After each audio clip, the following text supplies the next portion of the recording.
Quad Lane CrispyMax cleaning video. We're going to first start by powering down the Quad Lane CrispyMax by pressing the on-off switch near the front. You should see the LED light go out. It does have a built-in cool down feature, so the fans will continue to run to help cool down the CrispyMax a little faster. You want to wait 15 to 30 minutes for the components to be cool to touch before you disassemble for cleaning. The first thing you want to do is take off all of your accessories. If you have accessories on the front shoulder bolts, you want to lift those up and pull them out. They have keyholes on the back for hanging. If you have side accessories, such as the side caddy, you want to remove those. Another side accessory that you'll want to remove is your bridge if you have that next to your fryer.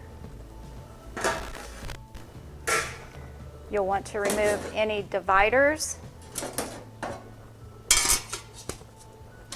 center divider comes straight out. And then the Quad Lane CrispyMax actually has 2 food trays. You'll want to remove each one just by lifting straight up. And then finally, lift straight up the full width crumb tray. And this piece will have to be hand washed.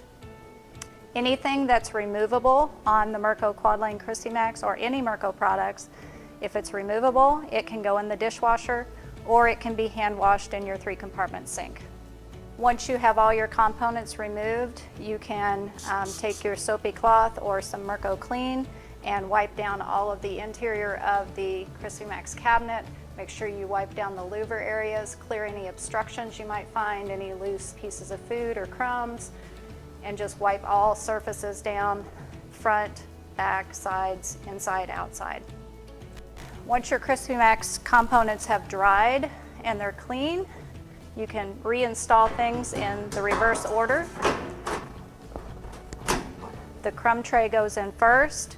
There are a couple of tabs in the back to show you how to orient that in the proper direction. If you put it in 180 degrees, it won't fit properly. So that's your clue to check that. Your food trays also go in with the scoop assist in the back, the cool touch feature in the front. And if you put them in backwards, they also will not seat properly. Install the second food tray. And then you reinstall your dividers. Center divider goes straight in from the top. Your food dividers can go in whichever position you want to install them. And then finally your side accessories and your front accessories. And then the front accessories that have those shoulder bolts that need to line up with the keyholes on the back side of the accessories.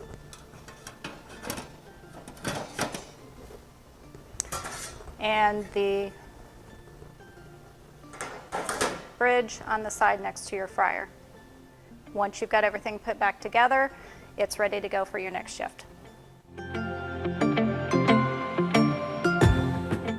Each CrispyMax has a feature called an emergency overflow drain. You'll see in this bottom corner of our crumb tray, there's a notch that lines up over the top of a drain that's built into the base cabinet of the CrispyMax.